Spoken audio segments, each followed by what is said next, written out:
वाराणसी की तरफ। ये एक बात कही जाती है हमेशा, और वैसे ही शास्त्रों में भी, पुराणों में भी ये बात आती है कि जो काशी है, बनारस है, वाराणसी है, वो शिव नगरी है। तो जो काशी की तरफ मुख करके शरीर छोड़ता है, यानी करवट लेता है मृत्यु के समय काशी की तरफ, तो उसकी मुक्ति होती है। इसको बोलते हैं काशी करवट, यानी अबाउट टर्न। काशी करवट का एक्चुअली मतलब है कि तुम कहीं भी रहते हो, तुम्हारा मुख परमात्मा की ओर हो, शिव गुरु कल्याण की तरफ हो।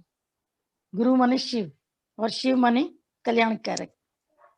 शिव गुरु की तरफ हो, ये है काशी, हमारे जीवन की चलती फिरती काशी। क्योंकि जो गुरु है वो चल तीर्थ है, जो अभी बताया कि गुरु चल करके हमारे जीवन में आते हैं।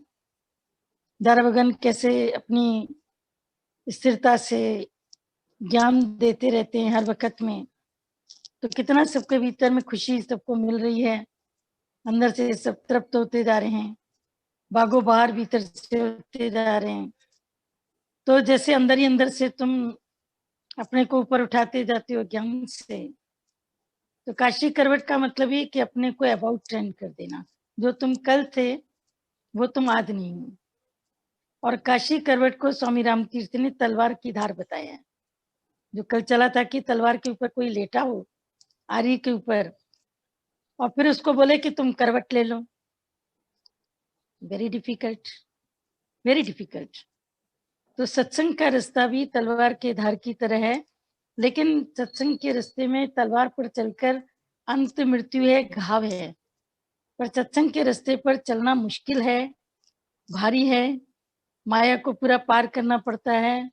गुरु का हाथ पकड़ने में भी कभी कोई व्यक्ति बीच में आता है, कभी कोई माया बीच में आती है, कभी मन सुस्ती करता है, कभी धन की प्रॉब्लम्स मन दिखाता है, कभी घर वालों की दिक्कतें सामने दिखाता है। तो उन सबको पार करना मुश्किल तो लगता है ना, लेकिन मुश्किल किसके लिए है वो समझ लें।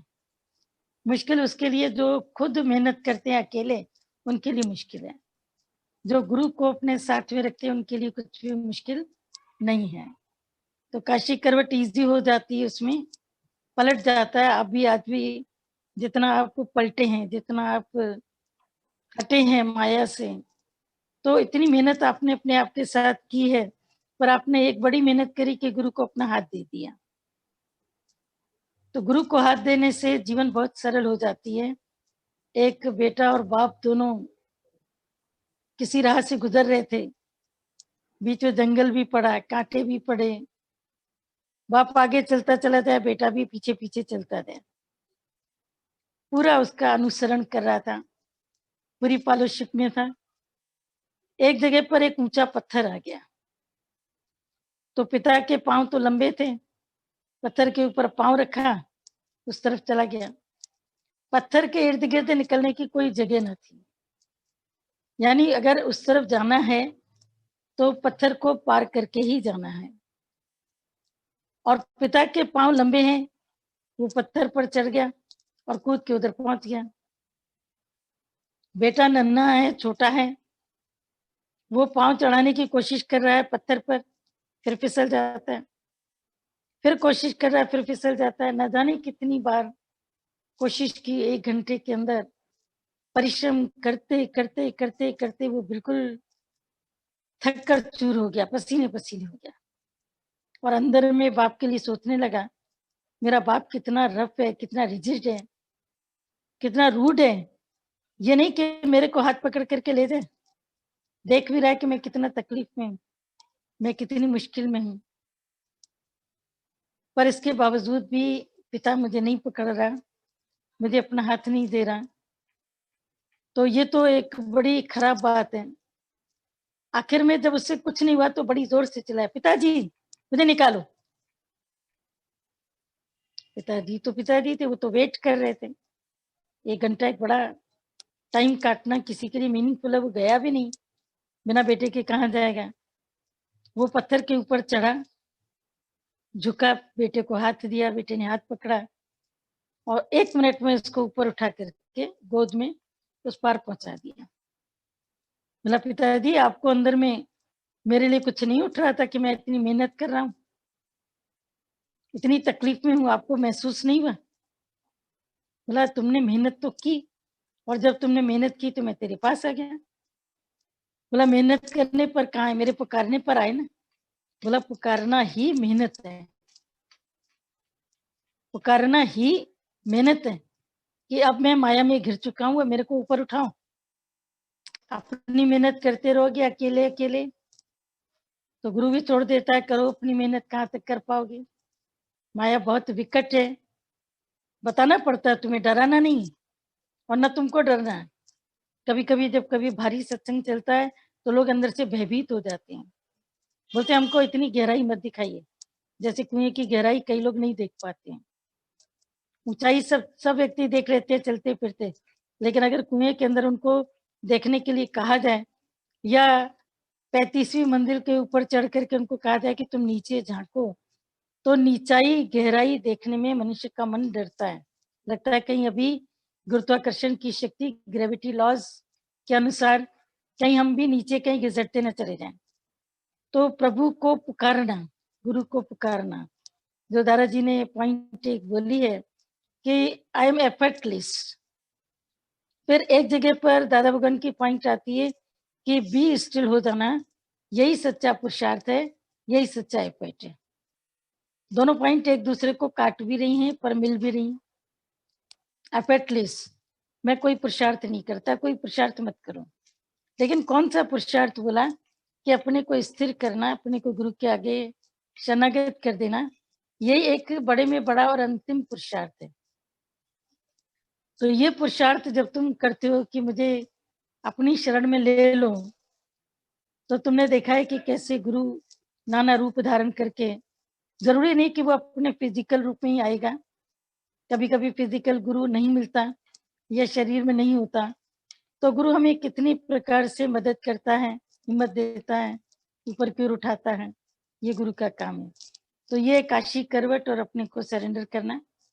और दूसरी बात, कल शाम को चली थी, कल शाम को हल्द्वानी की तरफ से लिंक था, तो दादाजी ने भी सत्संग किया, सभी ने किया।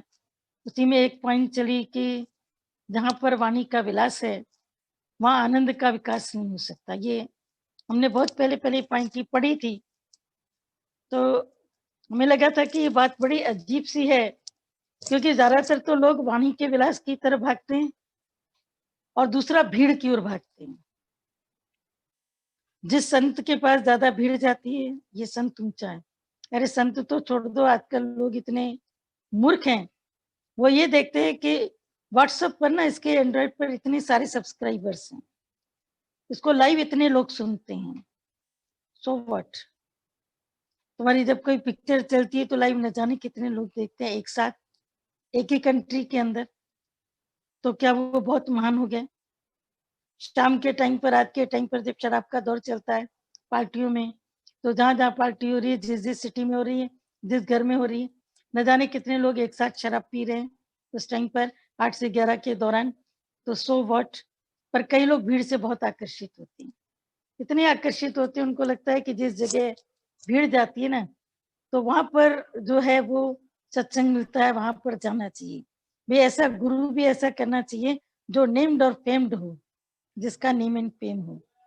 पर दादाजी ने तो सब चीजों से अपने को ऊपर रखा, उन्होंने पीछे आने वाली भीड़ को कभी देखा ही नहीं कि भीड़ है कहाँ, और एक्चुअली उनको भीड़ अच्छी भी नहीं लगती थी।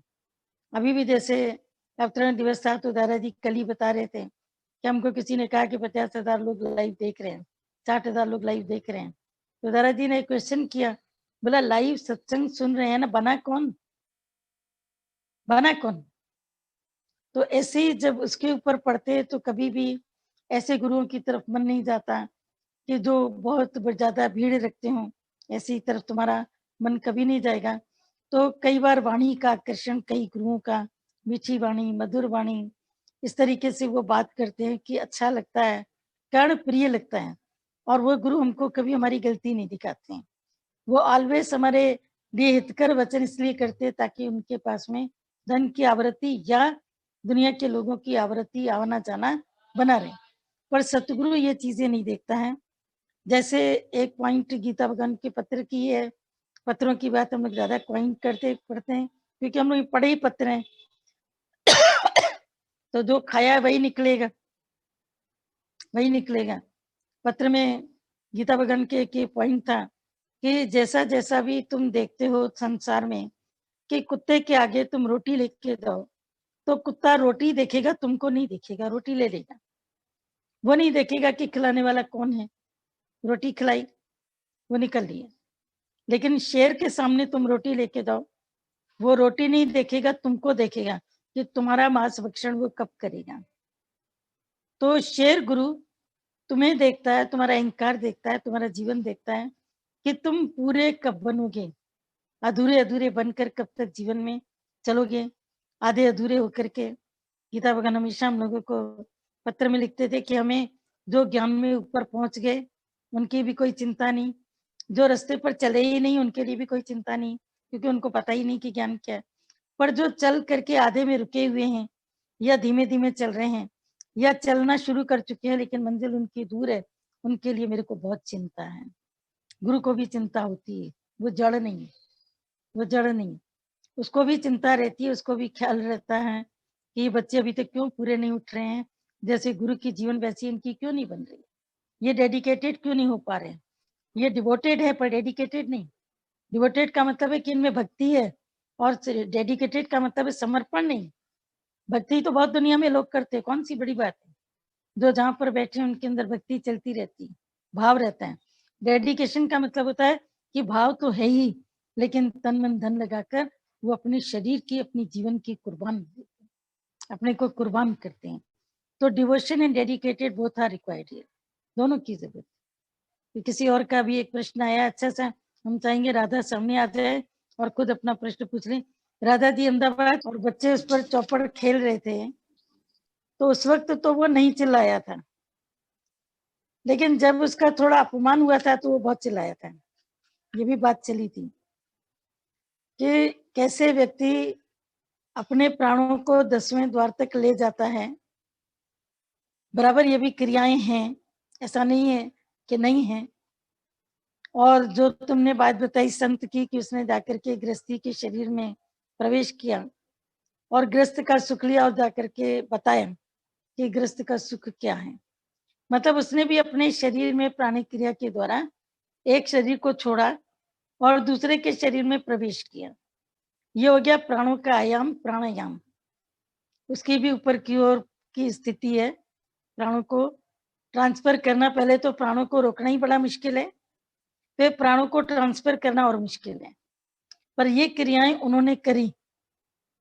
पर ये भी आप ये मान करके चलो कि हमारे गुरु ने ये सब क्रियाओं में हम लोगों को नहीं डाला है। हम लोगों को उन्होंने सीधा सीधा तत्व का ज्ञान दिया। उन्होंने बोला कि जिन्होंने गृहस्थ का सुख लिया है उनसे जाकर के पूछो कि वो तृप्त हैं क्या, उनसे पूछो वो तृप्त हैं क्या। वो आज तृप्त है, कल फिर खाली, फिर अतृप्त है, फिर तृप्ति चाहिए, फिर अतृप्त है, फिर तृप्ति चाहिए। पर जो आप लोग चले हैं इस रास्ते के ऊपर शुरू से ही ब्रह्मचर्य में, आप लोग ये बताओ कि आपका चित्त कितना एकाग्र है। आपको किसी शरीर की जरूरत नहीं, ये गृहस्थी के शरीर की जरूरत पड़े आपको, यानी 10वें द्वार की आपको जरूरत भी नहीं पड़ी, और आप अपनी उस स्थिति में आ गए गुरु की कृपा दृष्टि के द्वारा। ये सब क्रियाएं उन्होंने करी हैं जिनको गुरु की प्राप्ति नहीं हुई है। जिनको गुरु मिला है उन्होंने गुरु की शरण में अपने को डालकर सरेंडर करके चले। और बाकी बात चली ब्रह्म ज्ञानी की कि जब उनका शरीर का नीचे का हिस्सा सुन्न हो गया तो उसमें पीड़ा नहीं होती। ये सोच अभी थोड़ी सी कुछ कम है। जिस जो हिस्सा कमजोर पड़ता है, पैरालाइज्ड होता है, या जिसमें शक्ति नहीं बचती, उसमें बल्कि बहुत पीड़ा होती है, बहुत तकलीफ होती है। ये चीज आप कभी उस व्यक्ति से पूछना जिस व्यक्ति को पैरालिसिस का अटैक हुआ हो, वो अक्सर आपको शिकायत करेगा कि मेरे दाहिने हाथ में मूवमेंट नहीं है, लेकिन तकलीफ बहुत है, पीड़ा बहुत है। तो उनको भी पीड़ा थी, उनको भी पीड़ा रहती थी। पर जैसे गीता भगवान से किसी ने प्रश्न किया था ना, भाई आपको इतनी तकलीफ है, डॉक्टर आता है, आपकी ड्रेसिंग होती है 1-1 घंटा, 1.5-1.5 घंटा, और ड्रेसिंग के बाद में जो शरीर से पस निकलता है वो बाहर आता दिखाई देता है, तो उसको देख करके हम लोग डर जाते हैं, दिक्कत होती है। तो क्या आपको तकलीफ नहीं होती है? तो गीता भगवान ने एक अच्छा जवाब दिया था उस व्यक्ति को, बोला कि तकलीफ तो होती है क्योंकि शरीर चेतन है, चेतन शरीर को तकलीफ होती है। जैसे आपके पैर में पीड़ा होती है तो आपका शरीर तो, पैर तो नहीं बताता कि पीड़ा है, लेकिन चेहरा तो बताता है कि पीड़ा है, क्योंकि चेहरा शरीर का हिस्सा है। मुख माने मुखिया, ये शरीर रूपी गांव का मुखिया है। तो पैर में दर्द हो, पेट में दर्द हो, सिर में दर्द हो, चेहरा बता देता है कि शरीर में बड़ी तकलीफ है, चेहरे से पता लग जाता है। तो शरीर कभी किसी का जड़ नहीं, पर जैसे गीता भगवान ने कहा कि जैसे जैसे तकलीफ बढ़ती जाती है, ये शरीर वैसे वैसे उससे एडजस्टमेंट भी करता चला जाता है। ये एक बड़ी बात है। तो उस समय पेन किलर के इंजेक्शन, जो भी ऐसा अगर बहुत दर्द होगा तो नेचुरली पेन किलर के इंजेक्शन लगाने पड़ेंगे, माफिया लगाना पड़ता है, बहुत कुछ होता है। बहुत सारी इसके लिए चिप्स भी आती हैं। जब पेन का ऐसा बढ़ जाता है तो डॉक्टर सुन्न होने की दवा दे देता है कि ये शरीर इनका जब सुन्न रहेगा तो इनमें पेन इसमें कम होगा। लेकिन ब्रह्म ज्ञानी कभी दर्द का, तकलीफ का वर्णन नहीं करता है किसी के भी आगे, बार बार बोल के रोकर। तो जैसे दादाजी ने उस दिन बताया कि माता भगवान ने बताया कि मेरे शरीर को तकलीफ है तुम्हें दिखाने के लिए कि देखो सबके ऊपर तकलीफ आती है, लेकिन मैं अज्ञानियों की तरह रोता चिल्लाता नहीं हूँ। जैसे मैं अपने में स्थित हूँ, तुम भी अपने में स्थित रहो। तो अपने में स्थित रहने के लिए ब्रह्म ज्ञानी हमको एक मिसाल देता है। बाकी हम ये कहें कि शरीर में तकलीफ होगी नहीं, ऐसा नहीं है। लेकिन इतना जरूर है कि ब्रह्म ज्ञानी शरीर से बिल्कुल अपने को अलग कर देता, नारियल की खाल और माल। तो वाल्मीकि भी थे जिनके शरीर के ऊपर नाम तो उसका रत्नाकर डाकू था ना, उसका नाम वाल्मीकि तो था नहीं। लेकिन उसको जो नारद जी ने मंत्र दिया कि जब इससे पूछा कि अब तो मेरे को दुनिया से वैराग्य आ गया, मेरी पत्नी भी मेरी सहभागी नहीं है मेरे पाप कर्म में, तब मैं कहानी सुनी है। तो रत्नाकर डाकू ने उसको बोला कि तुम केवल राम के नाम का जप करो, राम राम कहते रहो, और तुम्हारे हाथों से एक दिन एक महान ग्रंथ की रचना होगी, तुम्हारी वाणी पर सरस्वती का वास होगा। तो उस वक्त रत्नाकर डाकू को इतना अंदर में एक वैराग्य भी था कि अपनी माँ भी अपनी नहीं, बहन भी नहीं, भाई भी नहीं, धन से सबको मतलब है, मैं जो कमा रहा हूँ वो सबको चाहिए, लेकिन मेरे पाप कर्म में कोई सहभागी नहीं। किसी ने भी, एक ने भी ये नहीं कहा, अर्धांगिनी ने भी नहीं कहा कि तुम्हारे पाप कर्म में मैं भी सहभागी हूँ। तो आखिरकार जब कोई भी पाप कर्म में सहभागी नहीं, तो मैंने इतने कर्म क्यों किए? तो राम राम कहते कहते कहते एक वृक्ष के नीचे बैठ गया, उसकी समाधि लग गई, और अनेकानेक वर्षों तक वो उस समाधि में शरीर से बिल्कुल उपराम रहा। यहाँ तक कि उसके शरीर के इर्द गिर्द चींटियों ने और इसने, दीमक ने अपनी बाम्बी बना ली। दीमक दीमक की बाम्बी बनती है, दीमक ने अपने पूरे पहाड़ बना लिए। लेकिन उसका जो सिर का हिस्सा था थोड़ा सा थे, वो केवल दिख रहे थे। अचानक नारद मुनि जब उधर से निकलते हैं तो देखते हैं कि ये चींटियां इधर चल रही हैं, लेकिन ये बाल तो किसी मनुष्य के लग रहे हैं। यहाँ पर ये आकृति बनी हुई है क्योंकि कोई व्यक्ति बैठा है, और उसके इर्द गिर्द दीमक और चींटियों ने अपना पूरा रहने का बसेरा बना रखा है, दीमक की बाम्बी बन गई है। ये आखिर क्या है? तब नारद मुनि ने अपनी अंतर्दृष्टि से देखा कि यहाँ पर कोई व्यक्ति बैठा है, और उसी समय वो दीमक और उसने चींटियां हटाई तो सामने से उसने रत्नाकर डाकू को पहचान लिया।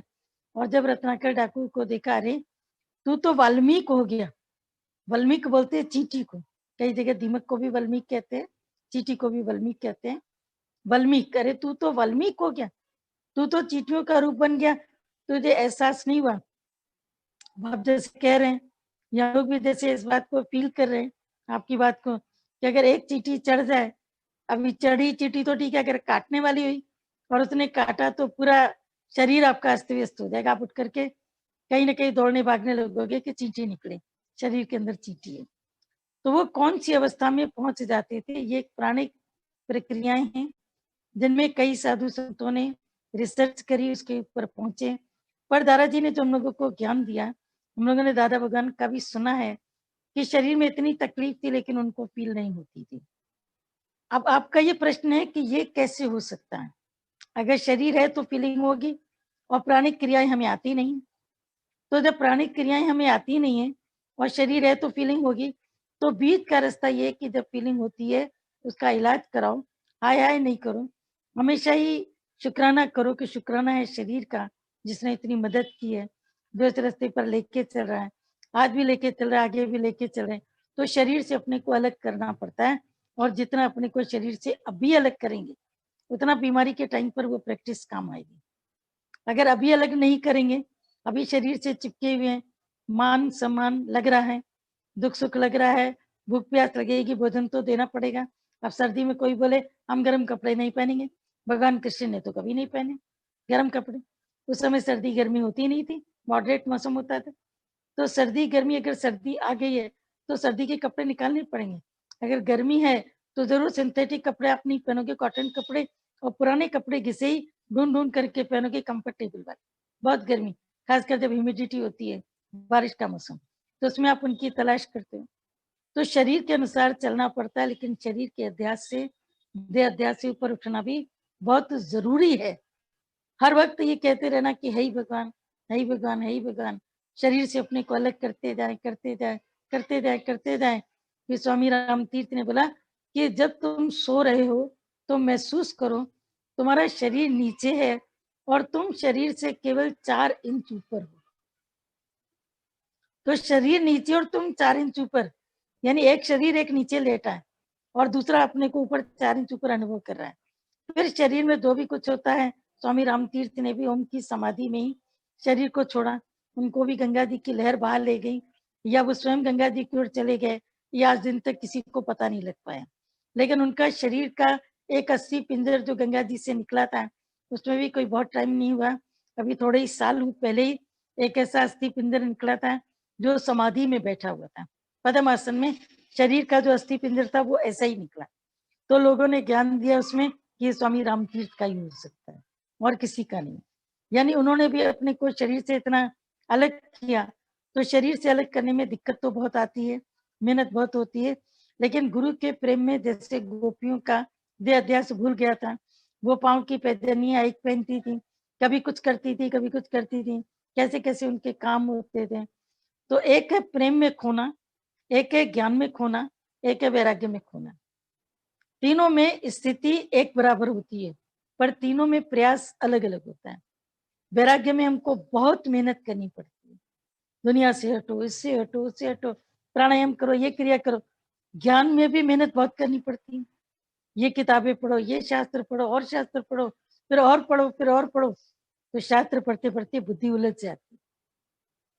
इसीलिए भगवान कृष्ण ने अर्जुन को 18वें अध्याय में बोला, हे अर्जुन, क्योंकि पहले भगवान उसको सब 18 अध्याय सबसे लंबा अध्याय है, सबसे ज्यादा श्लोक उसमें है। 3 तरह की भक्ति, 3 तरह का भाव, 3 तरह का भोजन, 3 तरह के लोग, 3 तरह का हर 3 तरह का बता के सब बता दिया, सारा ज्ञान उसको दे दिया। अंत में भगवान कहते हैं, हे अर्जुन, बहुत जानने से तेरा क्या प्रयोजन, साधन में सुगम शरणागति। तो हमारे लिए सबसे अच्छी जो भक्ति है इस समय कलयुग के अंदर, भागवत में भी ये बात आती है कि पाप इतना बढ़ जाएगा, इतना बढ़ जाएगा कि व्यक्ति अपने मन के अंदर प्रभु का भाव भी स्थापित नहीं कर पाएगा। ये तो हम लोग लकी हैं कि गुरु के कैद में हैं, गुरु के किले में हैं। जो गुरु के किले के बाहर हैं, थोड़ा सा भी जिनका पांव बाहर है, उनके अंदर गुरु की याद, गुरु का प्यार, गुरु की भक्ति, अपने जीवन की प्रोग्रेस की स्मृति उनसे बिल्कुल भूल सी जाती है। तो गुरुवान है हम लोग, तो हम लोग के ऊपर गुरु का भाव है और गुरु का हाथ है। तो गुरु के उसमें पर भागवत में लिखा है कि इतना पाप कलयुग में इतना बढ़ जाएगा कि लोगों से भगवान भूल जाएगा। भूख, चारों तरफ अकाल, प्रलय, इस प्रकार की स्थितियां पैदा हो जाएंगी। तो उसमें आखिर उपाय भी लिखा कि कलयुग में, घोर कलयुग में, अगर व्यक्ति एक तुलसी के दल पर, एक तुलसी के पत्ते पर राम का नाम भी लिख देगा ना दिल से, तो वो तर जाएगा। यानी कलयुग में तो और आसान कर दिया।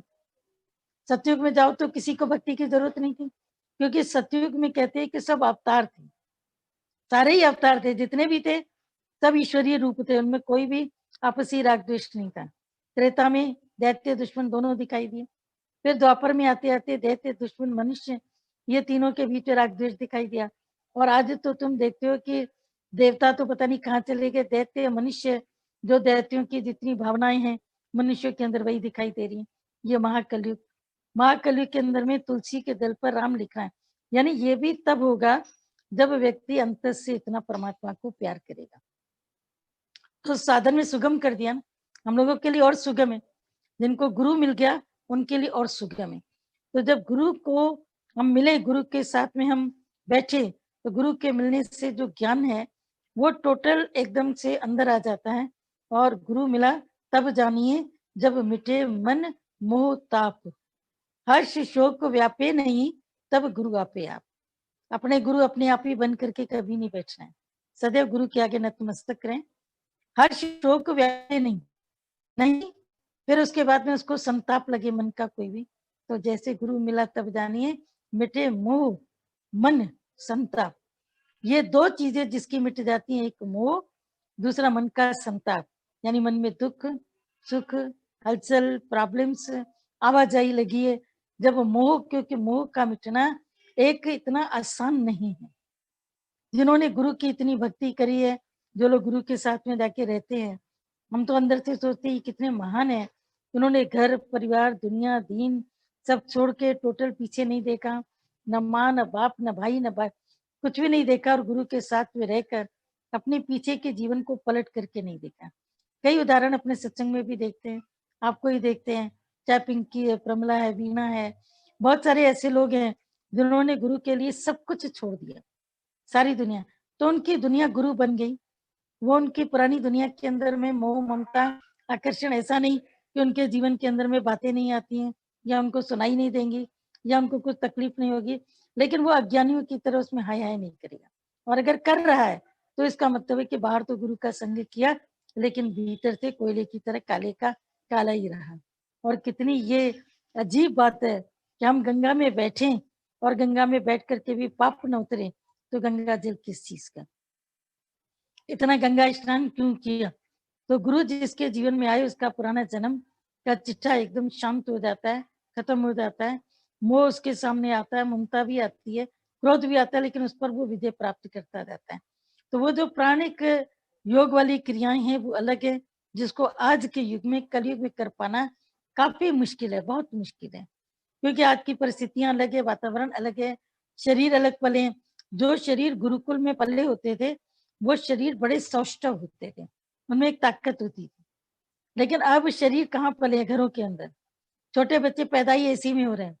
फिर उनकी पढ़ाई के लिए भी आप पेरेंट्स को देखना, आजकल स्कूल कौन सा ढूंढते हैं जो एयर कंडीशन हो, बोलते हैं हमारा बेटा हमारी बेटी वगैरह एयर कंडीशन में थोड़ी जाएगी। अगर एक ट्रेन में भी किसी को टिकट अगर ऑर्डिनरी क्लास की लेनी पड़ती है, ऑर्डिनरी क्लास का मतलब है स्लीपर की, थर्ड क्लास की भी मतलब स्लीपर की उसको टिकट अगर मिलती है, तो भी उनके पेरेंट्स चलाते हैं हमारा बच्चा एसी में ही जाएगा, बिना उसके एसी के वो नहीं जाएगा। यानी इतनी बच्चे जो सुखों में पैदा हुए हैं, सुखों में पड़े हैं, फिर सुखों की जनित बीमारियां भी कई आ गई हैं, ऐसा नहीं कि नहीं आई हैं, कई बीमारियां भी उनके शरीरों के भीतर में घेर लेती हैं, वो भी बीमारियों का इलाज भी चलता रहता है। पर सुखों के जनित शरीर प्राणिक क्रियाओं की तरफ कैसे जा पाएगा इस वक्त इस युग में? और ना ऐसे गुरु हैं परफेक्ट, गुरु गोरखनाथ की तरह, गुरु मत्स्येंद्र नाथ की तरह, जो अपनी प्राणिक क्रियाओं के द्वारा किसी को भी जीवित कर सकते थे। मत्स्येंद्र नाथ के पास में गई थी ना, जो गोरखनाथ की माँ है वो विधवा थी, वो जब मत्स्येंद्र नाथ के पास में जाकर के पहुंची, तो मत्स्येंद्र नाथ के मुंह से एकदम से उनके मुंह से शब्द निकले, पुत्रवती भव। बोला गुरु जी आपने क्या कह दिया, मैं तो विधवा हूँ। बोला ये फल लेकर के जाओ, तुम्हें पुत्र रतन होगा, और याद रखना ये वो पुत्र होगा जो मेरा शिष्य बनेगा और आगे चल करके मेरी परंपरा को आगे पहुंचाएगा। ऐसे भी गुरु होते थे जो सब चीजों की जानकारी रख लेते थे, उनके पास में ऐसी दिव्य दृष्टियां थी।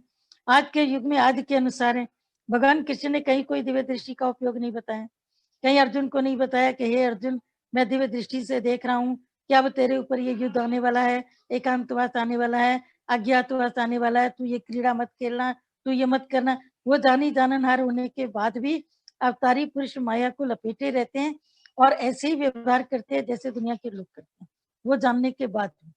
ऐसे ही हमारे गुरु जो परम पद पर बैठे हैं, सब कुछ जानने के बाद भी मोह से ममता से ऊपर करते हैं, लेकिन वो आने वाली चीजों का हमको कभी भी वाक्यात नहीं बताते हैं।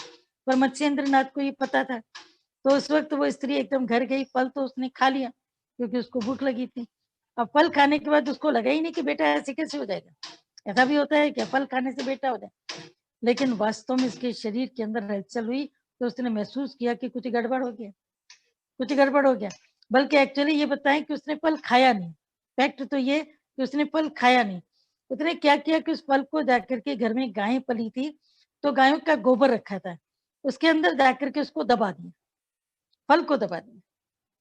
तो कई सालों के बाद में, लगभग 8-10 साल के बाद की बात है, मत्स्येंद्र नाथ इनके घर पर आते भिक्षाम देही, तो ये स्त्री तो तुरंत पहचान गई, उसकी आवाज से पहचान गई, ये दरवाजा ही न खोले, लेकिन खट खट करके गुरु ने दरवाजा खुलवाया। दरवाजा जब खुला तो गुरु शरण में पड़ी और मत्स्येंद्र नाथ जी कहते मेरा पुत्र कहाँ है? बोला गुरु जी कौन सा आपका पुत्र, मुझे तो कोई पुत्र रत्न की प्राप्ति नहीं। बोला मैंने जो तुम्हें 10 साल पहले फल खाने को दिया था वो फल तुमने खाया था?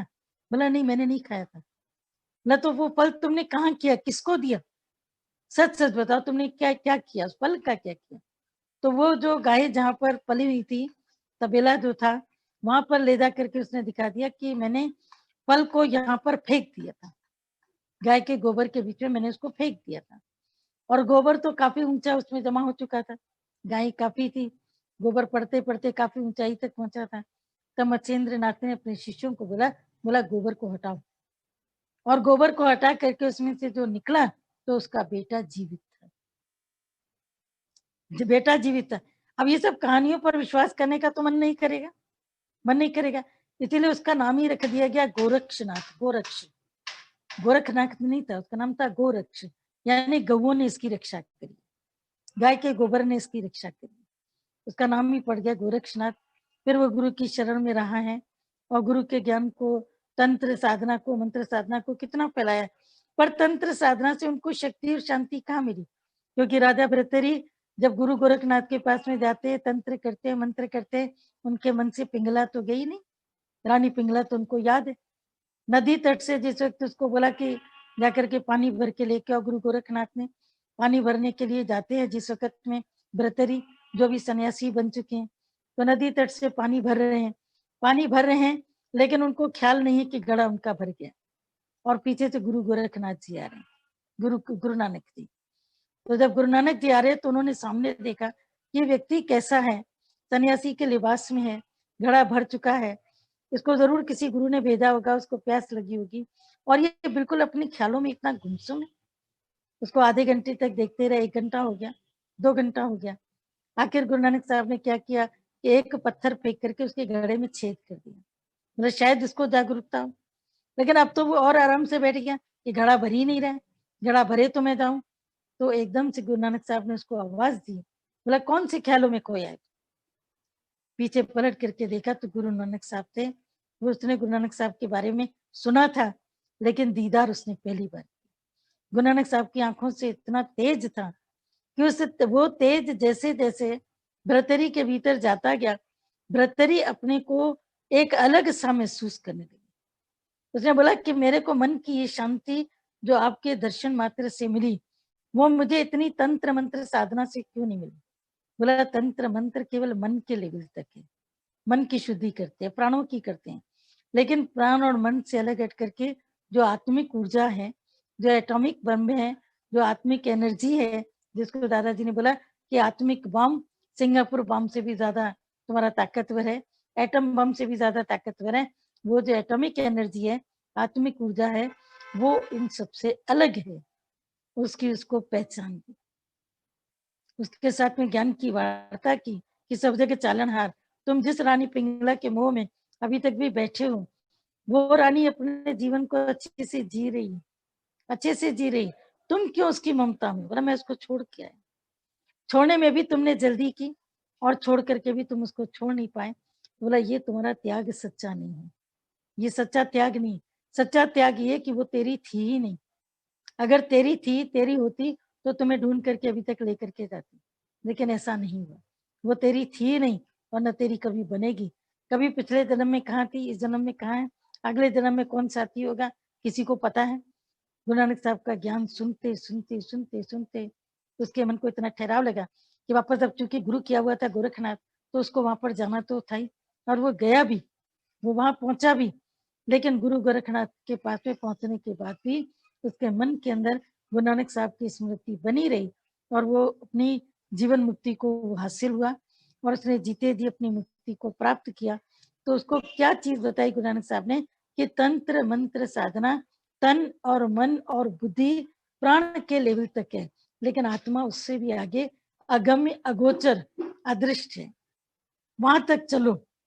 तो गुरु का जो ज्ञान है, दादाजी का ज्ञान सेम वही है, जो ब्रह्म ज्ञान है सेम वही है। ये तन मन प्राण, लेकिन कई बार लोग तन का इतना सुख देते हैं, इतना सुख देते हैं तन को कि वो तन को तपाते नहीं है। तो हम लोग देखते हैं हमारे गुरु ने कैसे अपने तन को तपाया। आज तुम्हें दिखाई देता है कि वो अपनी एयरक्राफ्ट में चलते हैं, अपना अच्छे से चलते हैं, गाड़ियां लेने जाती हैं। लेकिन ऐसा टाइम भी हमने दादाजी का टाइम देखा, दादा भगवान को देखा, खुद देखा कि वॉक करने के लिए जाते थे तो 3 सीटर पे जाते, ऑटो ऑटो बुक करा करके 3 सीटर में निकलते थे। उस समय देख करके इतनी हैरानी होती थी। हम लोग अपने शहर में होते थे तो हम लोग कहते थे हम लोग के लिए तो फिर भी एक आध गाड़ी का जुगाड़ हो गया, आ रहे जा रहे, ये क्या बात है। इतनी गाड़ियां होने के बाद भी कई बार हम देखते थे कि अपना ऑटो से जाते थे और फिर पटवर्धन से जब लौट के आते थे तो अपना पपाया अपना फल भी अपने हाथ में लेते आते। इतने होने के बाद भी लोग, उन्होंने अपने जीवन के काम कितने खुद किए। आज तुम्हें दिखाई देते हैं कि वो कैसे वैभव में चल रहे हैं, पर तुमने उनका वो जमाना नहीं देखा। हमने मीरा भगवान का जमाना छोटेपन से केवल देखा था, दूर दूर से देखा था। और कभी तुम उनके पिक्स भी देखो पुराने, कैसे कपड़े पहने, बिल्कुल ऑर्डिनरी कपड़ों में चलते। और आज भी कोई ऐसा नहीं कि वो एक्स्ट्रा ऑर्डिनरी खुद ऐसा पहनते हैं।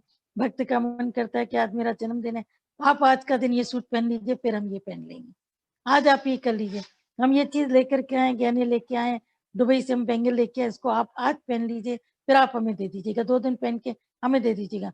तो तुम्हें लगता है कि ये सब उनका है। लेकिन जैसे धोबी के पास में अपने कपड़े नहीं होते ना, वैसे उनके पास में अपना नहीं। ये सब कुछ जितना भी था, कभी चाचू लाए, कभी चाची लाई, इस टाइप से। लेकिन उनका जीवन कितना वैराग्य में निकला, ये खुद हमने दादाजी का देखा, सबका देखा।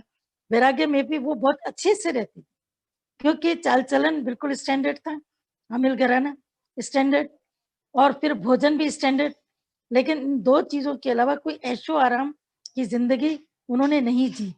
उन्होंने शुरू से लेके तप किया, घर घर में जाना, कभी किसी का घर कैसा, कभी किसी का घर कैसा। दादाजी खुद ही बताते हैं ना, मालवनी में नीना मम्मी के घर में आके रहते थे। बोला वहां पर दरवाजा ही नहीं था, बोला दरवाजा नहीं, खाली पर्दा लगा, और फॉरेन से होकर के आए थे। तो गीता भगवान से पूछा कि बाथरूम कहाँ है, बोला बाथरूम ये है। बोला तो पर्दा लगा, मैं नहाऊंगा कैसे। बोला नहाना क्या है, जितनी देर तुम नहाते रहो उतनी देर तक भजन गाते रहना। जब भजन तुम्हारा बंद हो जाएगा तो लोग समझ जाएंगे कि अभी इनका काम हो गया, फिर ही पर्दा कोई हटाएगा, नहीं तो जब तक तुम पर्दा नहीं हटाओगे यहाँ कोई नहीं हटाएगा। तो दादाजी कहते मेरे लिए तो इतनी मुश्किल हो गई कि कहाँ तो मैं फॉरेन में कैसे रहता था और कहाँ आकर के, क्योंकि प्रेम में कैसे तप किया। आजकल का कई सत्संगी हम देखते तप करना ही नहीं चाहता। आप भी कई बार देखते होंगे कि आज के सत्संगी को बोल दो कि दिन में इसके पास चले जाओ, दिन में इतनी तेज धूप है हम तो नहीं जाएंगे, शाम को चले जाएंगे, जब गाड़ी मिलेगी तो चले जाएंगे। किसी बीमारी का हालचाल भी पूछना हो तो उनको गाड़ी चाहिए। अपने रिश्तेदारों के लिए उनको ऑटो भी मिल जाएगा, उनको ओला भी मिल जाएगी, उनको उबर भी मिल जाएगा, वो कुछ भी करके चल देंगे। लेकिन किसी सत्संगी का हालचाल लेना है तो उनको गाड़ी ही चाहिए। जब गाड़ी मिलेगी तब वो किसी को पूछने जाएंगे, नहीं तो फोन पे हमने पूछ लिया था, हमारी बात होगी। तप नहीं करना है, कहीं सत्संग सुनाने के लिए जाओ, वो तप नहीं करना है। तो जिन्होंने तप नहीं किया है उनकी हमने प्रोग्रेस भी देखी कि उनकी प्रोग्रेस नहीं हुई। मन से वो उधर ही बैठे रहे, अपनी घंटी बजाते रहे कि हम आगे बढ़े, लेकिन ऐसा नहीं हो पाया। तो प्रोग्रेस करने के लिए तन का तप, मन का तप, वाणी का तप, धन का तप, ये तीनों चाहिए। धन को भी सही रास्ते पर खर्च करे, इधर उधर केवल अपने सुख के लिए खर्च किया, अपने वालों के लिए खर्च किया। अगर सत्संग के लिए कुछ खर्च करना पड़े तो मनुष्य का मन गिनती करता है। हम बाहर जाएंगे, हमारा 20,000 खर्चा हो रहा है, हमारा 15,000 खर्चा हो रहा है, हमारा 8,000 खर्चा हो रहा है, फिर भी कम से कम, क्योंकि ग्रुप होता है तो कम से कम होता है। लेकिन मन उस खर्चे को भी जब ऐसा अंदर में उठाता है तो लगता है कि कितने माइजर हो गया इंसान, कितना मनुष्य अंदर से कंजूस हो गया कि वही प्रकृति तुम्हारी बीमारी में इलाज तुम्हें पैसे से करवा लेगी, हॉस्पिटल में खर्चा कराएगी। लेकिन गुरु के लिए, अपने हित के लिए जाना, अपने उद्धार के लिए, गुरु के लिए भी नहीं, अपने उद्धार के लिए जाना वहां धन की बात आ जाती। तन की बात, मेरा तन ठीक नहीं है, मैं नहीं चल पा रहा हूँ, मेरे लिए मुश्किल है, घर के काम तो दौड़ दौड़ के अभी तक भी कर रहा हूँ। वहां के लिए तुम्हारी डायबिटीज भी ठीक है, घुटने भी ठीक है, सिर दर्द भी ठीक है, पेट, क्या करे करना पड़ रहा है। कभी गुरु के लिए तुम्हें लगता है कि ये भी काम मुझे करना है, वो करना है तो ये भी करना है, कभी ये सोचा? यहाँ के लिए तो आजाद होकर के गए तो ठीक है, नहीं गए तो ठीक है। 8 दिन, 10 दिन, 15 दिन, 20 दिन, अभी भी सत्संग खुलेगा तो पता लगता रहेगा कि कौन कहाँ तक खड़ा है। तो ये काशी करवट लेना नहीं चाहते हैं, खाली सत्संग की बातें सुनना चाहते हैं। तो केवल सत्संग की बातें सुनने से कि जो गुरु ने किया वो तुम कब करोगे या मैं कब करूंगा, तो जब तक ये ध्यान नहीं रहेगा तब तक मनुष्य इस रास्ते पर कभी आगे भी नहीं बढ़ेगा और देह अध्यास भी नहीं जाएगा। माता भगवान ने कितना तप किया, कितना तप किया, कितना गुरु के लिए पूरा जीवन, कि कहते हैं कि कानपुर में जिस वक्त में वो थे या कहीं भी ऐसा थे तो केवल गीता भगवान नीचे से आवाज देते थे तुलसी, और उस वक्त अगर रोटी भी तवे पे पड़ी होती थी तो वो बच्चों के हवाले छोड़ करके निकल पड़ते थे। वो कौन सा उनका एक इश्क था, कितना एक इश्क था कि गुरु के कार्य के लिए हर वक्त तत्पर था। तो उन्होंने गुरु के लिए अपना समय दिया, तो गुरु ने उनके नाम को कहाँ तक वो लिख करके दिया। कभी भी किसी का तप व्यर्थ नहीं जाता, लेकिन उन्होंने इसलिए नहीं तप किया, किसी भी ब्रह्म ज्ञानी ने इसलिए नहीं तप किया कि उसको नाम मिलेगा। उन्हें तो पता भी नहीं कि उनके नाम की कोई चर्चा है, उन्हें तो पता भी नहीं कि कोई उन्हें कहाँ से प्यार प्रेम करता है। केवल देने का भाव जिनके अंदर होता है, वो जो भी कुछ उनको मिलता है, अगर कोई क्वालिटी मिलती है तो वो भी वहां लगा लेता है, अगर कोई टैलेंट है तो उसका इस्तेमाल भी वहां करता है, अगर वो धन अर्जन करता है तो उसका इस्तेमाल भी वहां करता चला जाता है, और शरीर की जो शक्ति है उसको भी वहीं पर वो यूटिलाइज करता है, चारों चीज को। फिर उसके प्राणों के अंदर कौन रमेगा? केवल गुरु, केवल ज्ञान, मैं आत्मा हूँ, मैं अजर अमर अविनाशी हूँ।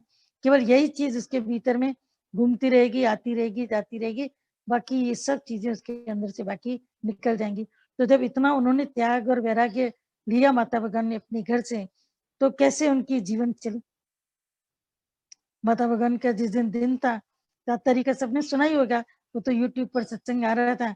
तो कैसे नारायणी भगवान ने बताया कि किसी ने पूछा कि भाई आपको तो बेटा नहीं है, आपको तो ये नहीं है, गृहस्थी नहीं है, शायद दारा जी ने बताया, जिसने भी बताया। तो गीता भगवान ने बोला माता भगवान की तरफ इशारा करके कि इससे पूछो, इसका तो घर भी है, इसके तो बेटे भी हैं, इसकी तो बेटियां भी हैं, इसकी पूरी गृहस्थी है, ये कैसे राजा जनक की तरह से रहते। हम लखनऊ में अपने नीना मम्मी को ही देखते थे, नीना मम्मी ऐसे घर छोड़ करके निकल लेते थे, शाम का टाइम इनका होता था सत्संग के लिए। वो बहुत अपना सब काम में होशियार बहुत थे मम्मी, इतने होशियार थे कि हर काम की जानकारी रखते थे, क्योंकि हेमराजानी सब तो बाहर रहते थे। पर नीना मम्मी कैसे कंस्ट्रक्शन कराना है, मजदूर आते थे जाते थे, कुछ ना कुछ काम चलता ही रहता था। तो कंस्ट्रक्शन कराने में भी वो मजदूरों को बोलते थे तुम बेशक 1 घंटा काम कम करो, जल्दी जाओ, सुबह आ सकते हो जल्दी तो आओ, लेकिन शाम को जल्दी जाओ क्योंकि मेरे सत्संग का टाइम। कोई करेगा ऐसा? लोग सब छोड़ करके सत्संग छोड़ करके घर में बैठेंगे, हमारे यहाँ तो काम चल रहा है, आपको पता है कंस्ट्रक्शन चल रहा था, ट्रांसफरिंग चल रही थी, पेंटिंग चल रही थी, ये चल रहा था, शादी की तैयारियां चल रही, फला चल रहा है। सत्संग के लिए तुम्हारा टाइम बिल्कुल खत्म है, बाकी सब चीजों के लिए टाइम। सत्संग बीच में मारा जाता है, जब कट होता है तो सत्संग कट होता है। तो जब इतनी ऊंची सीढ़ी पर चढ़ना है, तो जिन्होंने जिन्होंने इतना तप जो कर रहे हैं वो उतनी सीढ़ियां चढ़ते भी जा रहे हैं। और बाकी तो हम देख रहे हैं कि बातों में अपने को खुश कर रहे हैं, गुरु का प्यार है, आज ये देखा, आज वो देखा, बहुत अच्छा लगा, बहुत शुक्राने की, ऐसा ऐसा ऐसा। देखो उससे जीवन कभी भी बनेगी नहीं। जीवन बनने के लिए बीज की तरह धरती में जाना पड़ेगा। तो बीज की तरह धरती में जाएं और अपने को गुम करें, तो जितना अपने को गुम करते जाएंगे उतना ही प्रकृति का नजारा और भी देखने को मिलेगा। बीज कभी नहीं देख, सूरज कहाँ है? बीज तो अंधेरे में, अंधेरे में। सूरज तो उसकी कलियां देखती हैं, उसका तना देखता है, उसकी पत्तियां देखती हैं, लेकिन बीज तो अंधेरे में बिल्कुल गुम, विलीन, खत्म, एकदम खत्म। लेकिन कहाँ खत्म, न जाने कितने बीज बन करके उसमें आ गया। एक सेब खोलो उसमें कितने बीज हैं, एक पपीता खोलो उसमें कितने बीज हैं, एक अमरूद खोलो उसमें कितने बीज हैं।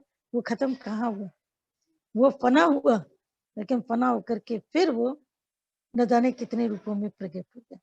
तो ऐसी जो अपनी फनाई पसंद करता है, फिर शरीर का अध्यास उसके पास रहता नहीं है, शरीर भी उसका गुम हो जाता है। तो इश्क में अपने को शरीर को गुम करना भक्ति में आसान है, लेकिन ज्ञान में बहुत दिक्कत आती है और वैराग्य में भी बहुत दिक्कत आती है। वैराग्य मार्ग, ज्ञान मार्ग, भक्ति मार्ग, कर्म मार्ग, कर्म कांड के मार्ग में भी और दिक्कतें हैं। ये सब कर्म कांडी जितने भी कर्म करें, लेकिन आखिर में न जाने कितनी चीजें लगती हैं। तो जब इतनी सब बातें मन को लगती हैं, तो वहीं से ऊपर उठने के लिए ही तो गुरु का ज्ञान है, वहीं से ऊपर उठने के लिए तो सत्संग है, वहीं से सब कुछ है। दादाजी ने कल भी शाम को बताया, बोला कि एक मेंढक था, वो मच्छर खा रहा था और बड़ा आनंदित हो रहा है। फिर मच्छर पकड़ रहा है, बड़ा आनंदित हो रहा है, लेकिन खुद अजगर के मुंह में पड़ा है। बीच आया था ना एक व्हाट्सएप कि कैसे हाथी पेड़ के तने को तोड़ रहा है, एक शाखा को काला और सफेद चूहा काट रहा है और नीचे सांप पूरे बैठे हुए। तो हाथी आपके जीवन के तने को खा रहा है, जो वक्त है आपके जीवन के तने को हिला रहा है। मृत्यु रूपी काल यानी कि सांप नीचे आपको दिखाई दे रहे हैं, मृत्यु सामने दिख रही है, लेकिन बीच में सफेद और काला चूहा ये जीवन की डोर को काटते जा रहे हैं, काटते जा रहे, कम करते जा रहे, कम करते जा रहे, ये डाल को काटते जा रहे हैं। एक मनुष्य उसी पतली डाल से ही अटका हुआ है जहाँ चूहा कुतर कुतर कर डाल को खा रहे, और ऊपर एक मधुमक्खी का छत्ता है और मधुमक्खी के छत्ते से शहद टपक रहा है।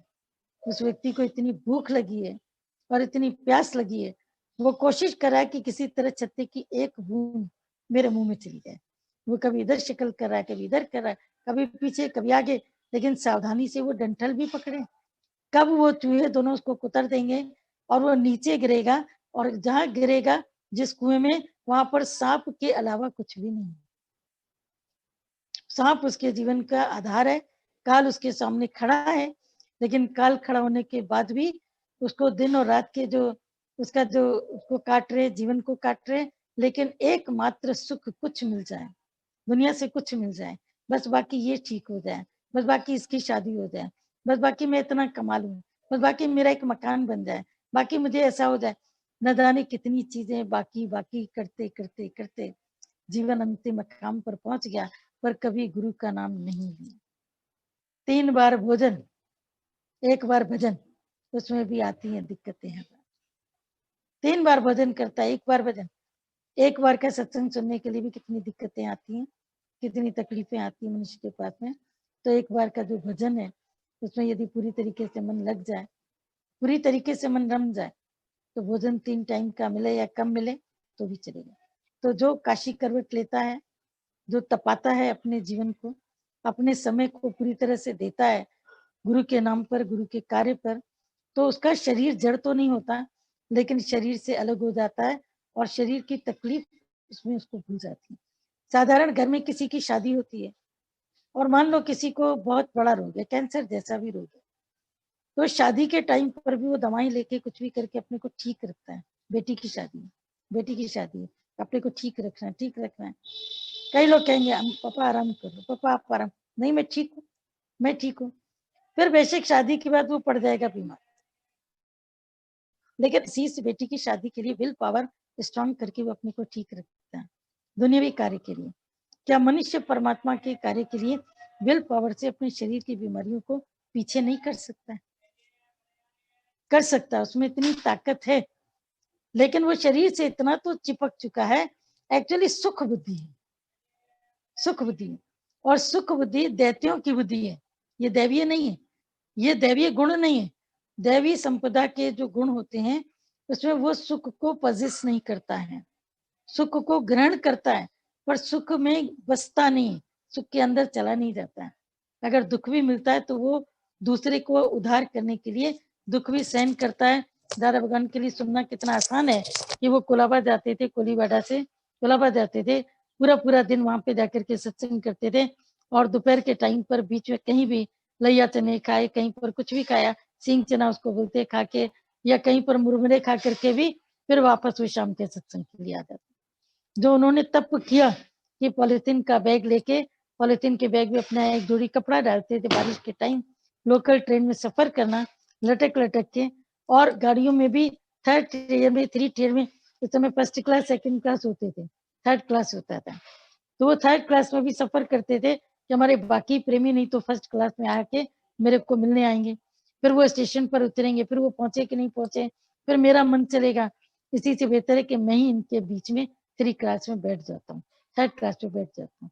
उनका जो त्याग और तपस्या है, आज हम लोग उसका केवल फल खा रहे हैं। कोई मेहनत नहीं करी है, इतनी कोई मेहनत नहीं है। हम लोगों की मेहनत जरा सी भी नहीं, 0 है। गुरु की मेहनत के आगे 0 है। पर वो 0 मेहनत भी अगर किसी का जीवन बना दे, कोई 0 से हीरो बन जाए, उसके जीवन से हीरो बन जाए, तो वो 0 भी अपने आप में ठीक है। तो ऐसे ही केवल अपने आप को मिटाते जाएं, खत्म करते जाएं, मिटाते जाएं, मिटाते जाएं, तो शरीर की भी जितनी चीजें हैं वो सब भीतर से आपको एकदम से खत्म हो जाए।